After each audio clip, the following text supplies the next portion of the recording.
কখনো দেখে নাই একবার যদি ওই জান্নাতটি দেখতে পাইতো আপনার বান্দা সারা দিন রাত 24 ঘন্টা আপনার ইবাদতে মশগুল থাকতো। চিৎকার দিয়ে বলেন সুবহানাল্লাহ, আরো জোরে বলেন সুবহানাল্লাহ। আল্লাহ পাক রব্বুল আলামিন দ্বিতীয়বার প্রশ্ন করবে, ও ফেরেশতারা, আমার বান্দা আমার কাছে কিসের থেকে আশ্রয় চায়? আল্লাহ পাক রব্বুল আলামিনের কাছে ফেরেশতা মেসেজ পাঠাইলেন, ওগো আল্লাহ, ওগো মালিক, আপনার কাছে জাহান্নাম থেকে পানা চাইতেছি। আল্লাহ পাক বলে, ওরে ফেরেশতারা আমার ওই সকল বান্দারা কি জাহান্নামের আযাব কি কখনো দেখেছি? আল্লাহ পাক রব্বুল আলামিনকে ফেরেশতারা বলবে, ওগো মালিক, আমি আপনার কসম খেয়ে বলতেছি, না না, কখনো আপনার এই বান্দাগুলো জাহান্নাম চোখে দেখে নাই। যদি একবার জাহান্নামের আযাব, যদি জাহান্নামটা চোখের সামনে যদি একবার দেখতে পাইতো, 1 সেকেন্ডের জন্য যদি দেখতে পাইতো, আপনার এই সমস্ত বান্দারা সারাটা জীবন যতদিন পৃথিবীতে আপনি হায়াত রেখেছেন ততদিন কোনো গুনার কাজে যাইবে না, কখনো মানুষের নামে গীবত করবে না, কখনো হারাম খাবে না, কখনো হারাম পথেও চলবে না, কখনো নামাজও কাজা করবে না, কখনো খারাপ পথেও চলবে না। তারপরে আল্লাহ পাক রব্বুল আলামিন ফেরেশতাদেরকে বলবে, ওরে আমার ফেরেশতারা, দেখো দেখো আমার বান্দা আমার কাছে আর কি চাই। তখন আপনি আমি যদি খাঁটি নিয়তে তওবা করতে পারি, অন্তর দ্বারা যদি তওবা করি, একবার আল্লাহর রাস্তায় যদি ফিরে আসতে পারি, ইহদিনাস সিরাতাল মুস্তাকিম, সিরাতুল মুস্তাকিম, সঠিক পথ যদি আমরা আসতে পারি, আল্লাহ পাক রব্বুল আলামিন ফেরেশতাদেরকে বলবে, ওরে আমার ফেরেশতারা, দেখো দেখো আমার বান্দা আমার কাছে আর কি চাই। ফেরেশতারা বলবে, ওগো আমার মালিক আল্লাহ গো,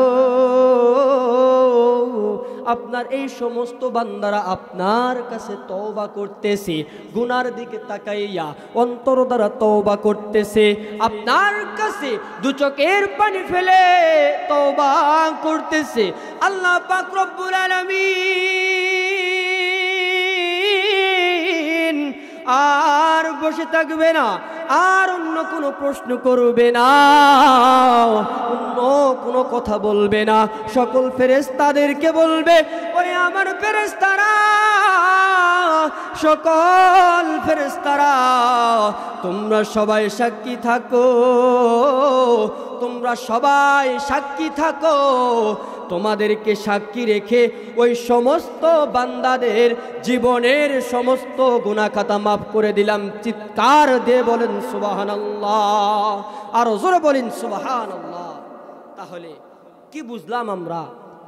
সামান্য এই জান্নাতের বাগানে আসলে এত বড় ফজিলত না পারি, আল্লাহর রাস্তায় গেলে আরো কত ফজিলত রয়েছে।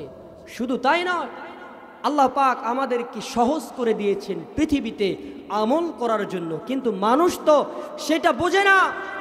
কিভাবে কার ধন সম্পদ মেরে খাবে, কিভাবে টাকা পয়সা আত্মসাৎ করবে, কিভাবে মানুষকে বিপদে ফেলাবে, এইরকম কিছু কিছু নাস্তিক জাতের মানুষের কারণেই আরো মানুষ নষ্ট হয়ে যায়। কথা বলেন ঠিক কিনা?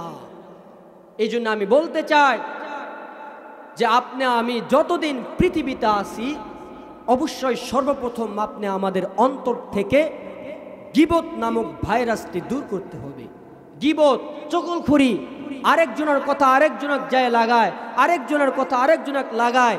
যখন এই যে নবী করিম সাল্লাল্লাহু আলাইহি সাল্লাম একটা হাদিসে বলেছেন, কাফা বিল মারই কাযিবান আন ইউহাদ্দিসা বিকুল্লি মা সামিআ, যাহা শুনে তাহাই বলিতে থাকা কোন ব্যক্তির মিথ্যাবাদী হওয়ার জন্য ইহাই যথেষ্ট।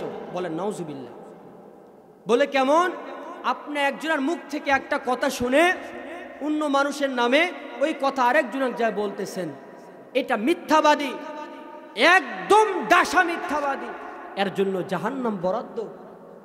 এজন্য প্রিয় মুসলমান, আমরা তো সবই বুঝি, সবই জানি, কিন্তু কয়জন পালন করে? এই জন্য আল্লাহ পাক কোরআনে বলছেন, ওয়ালাকাদ যারানা লিজাহান্নামা কাসীরাম মিনাল জিন্নি ওয়াল ইনস। জিন এবং মানুষ যারা বুঝেও না বুঝার ভান করে, দেখেও না দেখার ভান করে, লাহুম কুলুবুল লা ইয়াফকাহুনা বিহা ওয়া লাহুম আয়ুনুল লা ইউবসিরুনা বিহা উলাইকা কাল আনআম বাল হুম আদল উলাইকা হুমুল গাফিলুন। ওই সমস্ত মানুষেরাই গাফেলদের মধ্যে গণ্য হবে, নাউজুবিল্লাহ, এবং গাফেলদের ঠিকানা হবে জাহান্নাম। এই জন্য প্রিয় মুসলমান, আপনি আমি গীবত মুক্ত জীবন অর্জন করি, হিংসা মুক্ত জীবন যাপন করি। মানুষের দেখে হিংসা নয়, মানুষের সাথে সব সময় সর্বদা ভালোভাবে কথা বলা, ভালোভাবে আচরণ করা, সুন্দরভাবে কথা বলা।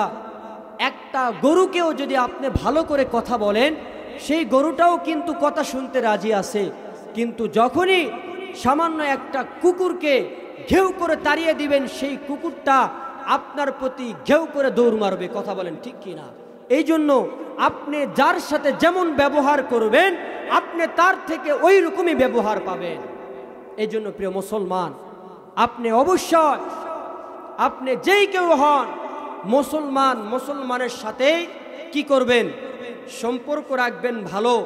এবং আপনি আমি যতদিন আল্লাহ পাক আপনি আমাদেরকে নেক হায়াতে তৈয়বা দান করেছেন, ততদিন পর্যন্ত আমরা যেন কোরআনের কথা অনুযায়ী যেন আমরা জীবন যাপন করতে পারি।